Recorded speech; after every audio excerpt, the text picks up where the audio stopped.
Assalamualaikum warahmatullahi wabarakatuh. Halo, kamu pernah dengar nggak kisah perampok yang jadi wali? Namanya Sunan Kalijaga. Dulu tukang nyolong loh, tapi siapa sangka sekarang dikenal sebagai penyebar Islam paling keren di tanah Jawa. Gimana sih caranya? Inilah kisah Sunan Kalijaga.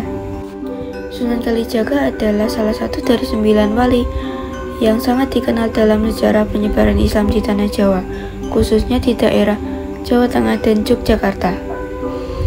Nama asli beliau adalah Raden Syahid, dan beliau diyakini lahir tahun 1450 di Tuban, Jawa Timur.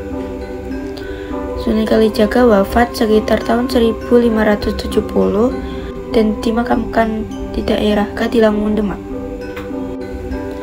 Ia berasal dari keluarga bangsawan. Ayahnya bernama Raden Ahmad Sahur, seorang adipati Tuban yang juga telah memeluk Islam. Latar belakang keluarga yang terpandang membuat Sunan Kalijaga memiliki akses pada pendidikan dan lingkungan sosial yang luas. Meskipun tumbuh dalam lingkungan kerajaan dan masyarakat priai, namun beliau juga dekat dengan masyarakat jelata. Jabatan tertinggi beliau adalah sebagai penasihat spiritual dan budaya Kesultanan Demak.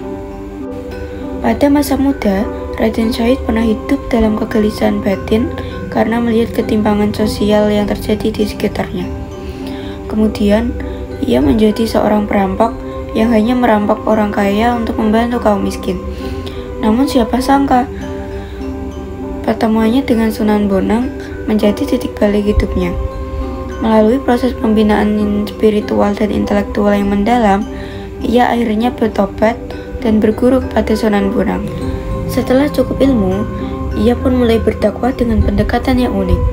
Ia dikenal sebagai wali yang menggabungkan ajaran Islam dan unsur budaya lokal seperti gamelan, wayang kulit, dan seni ukir.